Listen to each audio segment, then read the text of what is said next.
नाज़रीन, इस्तकबाल है आप सभी का हमारे YouTube channel inside medical education में। आज के इस वीडियो में हम कोलेस्ट्रॉल के बारे में बात करने वाले हैं। आजकल अक्सर लोगों में हाई कोलेस्ट्रॉल की समस्या बढ़ गई है। Bad life style, improper diet और काम के अधिक बोझ के कारण बॉडी में कोलेस्ट्रॉल का बढ़ना आम बात है। इसके कारण हार्ट डिजीज़ और स्ट्रोक जैसे कई बीमारी का खतरा बढ़ जाता है। आइए जानते हैं कि कोलेस्ट्रॉल क्या होता है, हमारे शरीर में कोलेस्ट्रॉल का नॉर्मल रेंज कितना होना चाहिए और कोलेस्ट्रॉल के लेवल को कैसे कम करें। नाज़रीन, कोलेस्ट्रॉल एक मोम या फैट जैसा मादा है जो हमारे लीवर के द्वारा बनाए जाते हैं। टोटल कोलेस्ट्रॉल का 80% लीवर के द्वारा ही बनाया जाता है, जबकि बचा हुआ बाकी 20% डाइट के ज़रिए लेते हैं। कोलेस्ट्रॉल का ब्लड में होना कोई बीमारी नहीं है।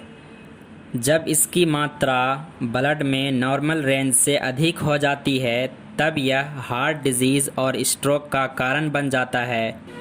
दोस्तों, लाइपोप्रोटीन्स 4 तरह के होते हैं, लेकिन उनमें से 2 तरह के लाइपोप्रोटीन्स की ज़्यादा अहमियत है। पहला होता है लो डेंसिटी लाइपोप्रोटीन, जिसे बैड कोलेस्ट्रॉल भी कहते हैं, और दूसरा होता है हाई डेंसिटी लाइपोप्रोटीन, जिसे गुड कोलेस्ट्रॉल भी कहते हैं। नाज़रीन, अब समझते हैं कि आखिरकार HDL यानी हाई डेंसिटी लाइपोप्रोटीन को गुड कोलेस्ट्रॉल क्यों बोलते हैं।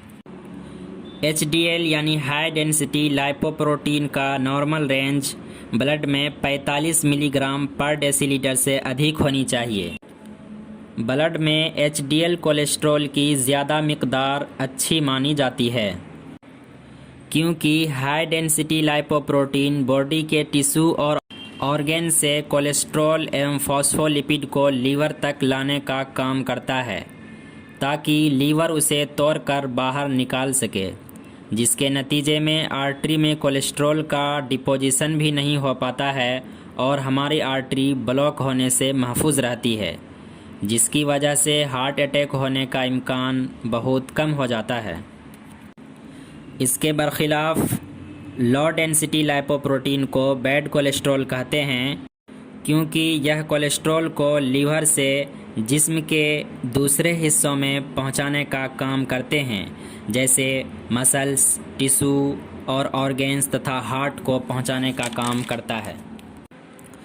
तो इसका नतीजा यह होता है कि अगर किसी इंसान के खून में लो डेंसिटी लाइपोप्रोटीन की मिकदार ज़्यादा हो जाती है तो ज़्यादा मिकदार में कोलेस्ट्रॉल को जिस्म के दूसरे हिस्से में पहुंचाने लगता है, जिसके नतीजे में कोलेस्ट्रॉल आर्टरी के वाल में चिपकने लगता है और फाइनली आर्टरी में रुकावट और सख्ती पैदा करती है, जिसके वजह से हार्ट डिजीज़ और स्ट्रोक जैसी बीमारी होने का इम्कान बढ़ जाता है। कोलेस्ट्रॉल को डायग्नोज करने के लिए एक तरह का ब्लड टेस्ट कराया जाता है, जिसे हम लिपिड प्रोफाइल कहते हैं। हमारे जिस्म में टोटल कोलेस्ट्रॉल का नॉर्मल रेंज 200 मिलीग्राम पर डेसीलीटर से कम होना चाहिए। आइए अब जानते हैं कि किन कारणों से बॉडी में कोलेस्ट्रॉल की मिकदार ज़्यादा हो जाती है। डाइट, बहुत ज़्यादा सैचुरेटेड या ट्रांस फैट जैसे कि red meat, mutton, cream, oil इत्यादि खाने से कोलेस्ट्रॉल की मिकदार शरीर में बढ़ जाती है। वेट, अधिक वजन होने से ट्राइग्लिसराइड बढ़ सकते हैं, जिससे लो डेंसिटी लाइपोप्रोटीन भी बढ़ जाता है। Lack of exercise, lack of exercise के कारण लो डेंसिटी लाइपोप्रोटीन कोलेस्ट्रॉल का लेवल बढ़ सकता है। Smoking, smoking low density lipoprotein cholesterol को बढ़ा सकती है। जेनेटिक फैक्टर्स या फैमिली हिस्ट्री, यदि आपके परिवार के सदस्यों को हाई कोलेस्ट्रॉल है या था तो यह आपको भी हो सकता है।